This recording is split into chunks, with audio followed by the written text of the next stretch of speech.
সাদা বলের ক্রিকেটে গত এক দশকেরও বেশি সময় ধরে ধারাবাহিকভাবে আইসিসি টুর্নামেন্টের ফাইনালে উঠলেও ট্রফি জয়ের স্বাদ অধরাই রয়ে গেছে নিউজিল্যান্ডের।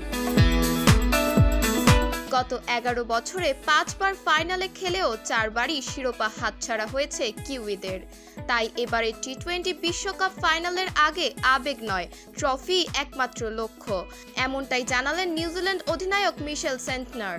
প্রয়োজনে সমর্থকদের হৃদয় ভেঙেই শিরোপা জিততে প্রস্তুত তিনি।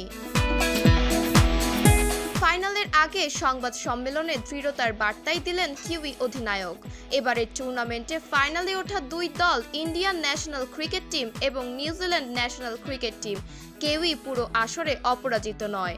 দীর্ঘ পথ পেরিয়ে চড়াই উতরাই সামলিয়েই তারা পৌঁছেছে শিরোপা লড়াইয়ে।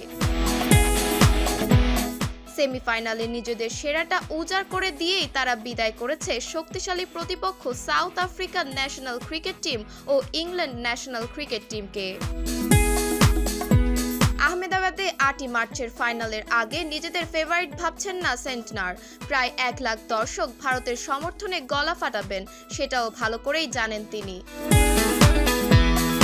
তবু এসব চাপকে পাত্তা না দিয়ে জয়ই লক্ষ্য কিউই অধিনায়কের। তার ভাষায় হৃদয় জয় তো অনেক হয়েছে, এবার হৃদয় ভেঙে ট্রফি জিতলেও আপত্তি নেই। সেন্টনার বলেন, আমি অবশ্যই ট্রফিটাই জিততে চাই। অতীতে তাকালে দেখবেন আমাদের যে দলগুলো ফাইনালে খেলেছে তারা বেশ ধারাবাহিক ছিল। দল হিসেবে আমরা সব সময় নিজেদের কাজটা ঠিকভাবে করার চেষ্টা করেছি। এবারও ভিন্ন কিছু নয়, চ্যালেঞ্জ অবশ্যই থাকবে। সবাই জানে হয়তো আমরা ফেভারিট নই, তবে ছোট ছোট বিষয়গুলো ঠিক করে দল হিসেবে ভালো পারফর্ম করতে পারলে ফল আমাদের পক্ষেও আসতে পারে। কিছু হৃদয় ভেঙে যদি ট্রফি জিততে পারি তাতেও সমস্যা নেই। ফাইনাল ম্যাচের উত্তেজনা ছুঁয়ে গেছে অধিনায়ককেও। সেন্টনার বলেন, দারুণ এক্সাইটেড আমরা।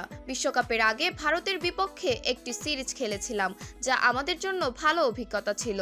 সেই সিরিজ থেকে অনেক কিছু শিখেছি, যা বিশ্বকাপে কাজে লেগেছে। ফলে ভারতের বিষয়ে আমাদের সামনে তেমন কোনো অজানা কিছু নেই। ছেলেরাও মুখিয়ে আছে। বিশ্বকাপের ফাইনাল, স্বাভাবিকভাবেই সবাই ভীষণ রোমাঞ্চিত।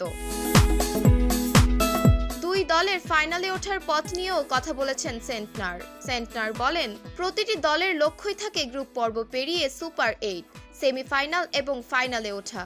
আমরা ভিন্ন পথে এখানে এসেছি, কিন্তু এখন সামনে মাত্র একটি ম্যাচ। ভালো একটি দলের বিপক্ষে খেলতে হবে, সেটা আমরা জানি। ছেলেরা খুবই আত্মবিশ্বাসী এবং রোমাঞ্চিত।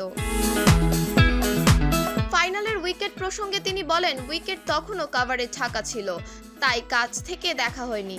তবে এমন বড় ম্যাচে সাধারণত ভারসাম্যপূর্ণ উইকেটই থাকে বলে মনে করেন সেন্টনার। তার ধারণা ফাইনালে বড় স্কোরের ম্যাচই দেখা যেতে পারে। বিশ্বকাপের আগে ভারতের বিপক্ষে সিরিজে ৪-১ ব্যবধানে হারলেও সেই সিরিজ থেকে অনেক শিক্ষা নিয়েছে নিউজিল্যান্ড। আগেই এমন কথা বলেছিলেন ফিন অ্যালেন। সেন্টনারও জানালেন ওই সিরিজ তাদের জন্য গুরুত্বপূর্ণ অভিজ্ঞতা হয়ে আছে। সেন্টনার বলেন, প্ল্যানিং আর এক্সিকিউশনের দিক থেকে সিরিজটা আমাদের জন্য ভালো ছিল। কয়েকবার কঠিন পরিস্থিতির মুখেও পড়েছি। এমন সিরিজ থেকেই বোঝা যায় কোন জিনিস কাজ করছে আর কোনটা করছে না। 5টি ভালো উইকেটে খেলেছি আমরা, ফলে কন্ডিশন সম্পর্কে ভালো ধারণা হয়েছে। ছেলেরাও সেখান থেকে অনেক কিছু শিখেছে। তবে বিশ্বকাপের ফাইনাল অবশ্যই ভিন্ন এক চ্যালেঞ্জ। লড়াইয়ে এখন দেখার বিষয়, অভিজ্ঞতায় এগিয়ে থাকা ভারতের সামনে নিউজিল্যান্ড কি এবার সত্যিই হৃদয় ভেঙে শিরোপা ছিনিয়ে নিতে পারে কিনা। দিবারতী ঐশী, দ্য ডেইলি ফিল।